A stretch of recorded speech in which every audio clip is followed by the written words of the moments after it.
Good day everyone, I am Mikaela G. Asuncion. I am Greg, Brian, and Garcia. I am Andrea L. Oesmer, and for this video, we are going to present our project management plan for our finals requirement in engineering management.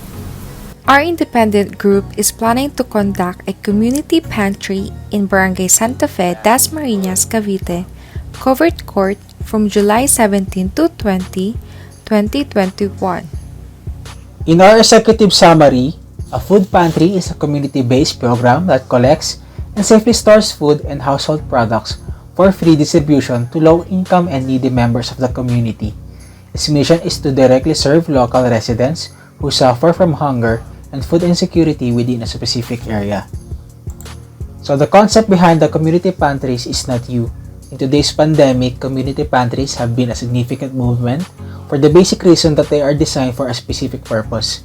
The idea behind the community pantry was that people could take as much as they need and donate whatever they can.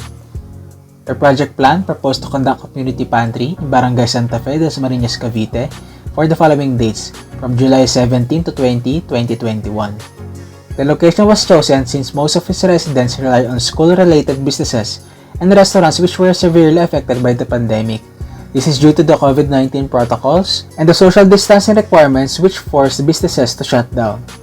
The community pantry will initially be funded by its team members and from donations from other people through online virtual wallets like GCash and Paymaya, or bank transfers in BDO, PNB, and BDO, or in-person donation of food and necessities.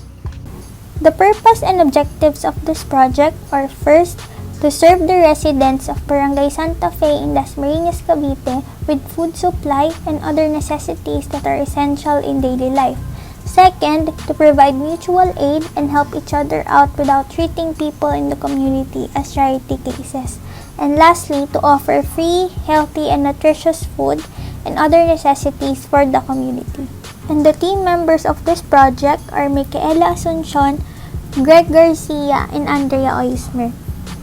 And the assumptions of this project are that participating individuals are expected to support the project and their specific commitment levels will be defined in the project plan.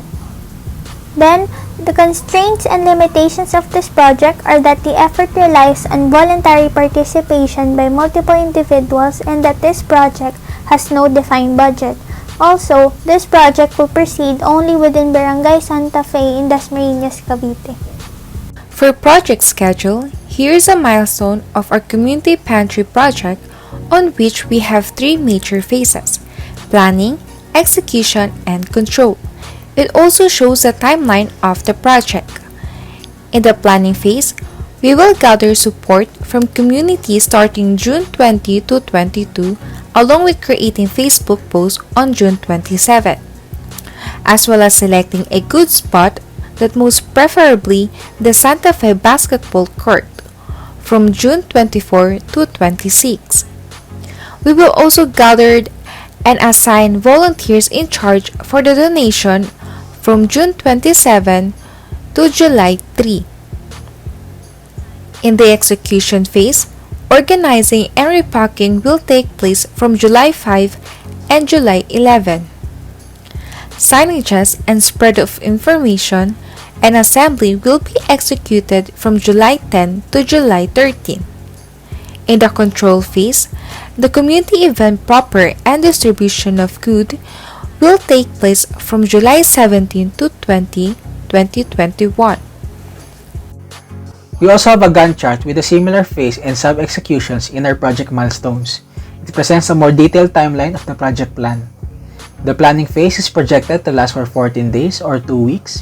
A 1-day break is held after the planning phase before proceeding to the execution phase. The execution phase will last for 9 days, and 2 days before the event, finalization and meetings will be held after the execution phase. Lastly, for the control phase, the event will take place for 5 days. Now let us proceed to the budget management of the proposed project. So the proposed budget is recommending a spending of at least 23,500 pesos for the proposed community pantry implementation. Given the fluidity of the budget, the amount allocated to all categories in the expenses are subject to change. This is because the total revenue for this project is dependent on external donations.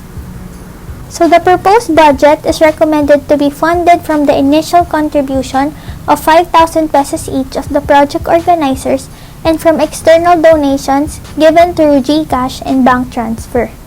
The details and information about the fundraising as well as the actual implementation of the Community Pantry project will be publicly announced through social media. With this, it can be said that the budget for this program will never be presumed at an exact amount since it will depend on the inflow of contributions from other people, including in-kind donations which are classified as non-cash or any resource contribution besides money. Now this table represents the forecasted cash flow statement of the proposed project.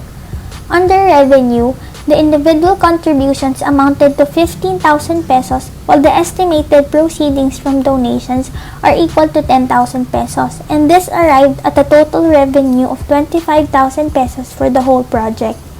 Then the project expenses amounted to 23,000 pesos overall, which included the required equipment for setup and packaging, and most importantly, the supplies for distribution. The supplies are further categorized as perishables, non-perishables, and personal essentials. Now, all assigned monetary amounts for revenue and expenses are estimated and are subject to change. Any revisions made to the budget must be noted and documented with the approval of the project manager and the project team. In this part, we will present the roles and responsibilities of the group members and possible volunteers. The allocation of funds will also be presented. Moreover, to project owners and staff, the roles and responsibilities which overseers of the project and its resources, track project progress, accommodating and aiding on-the-spot donors and contributors on or before the day of execution, they are Mikaela Asuncion, Garcia, and Andrea Oesmer.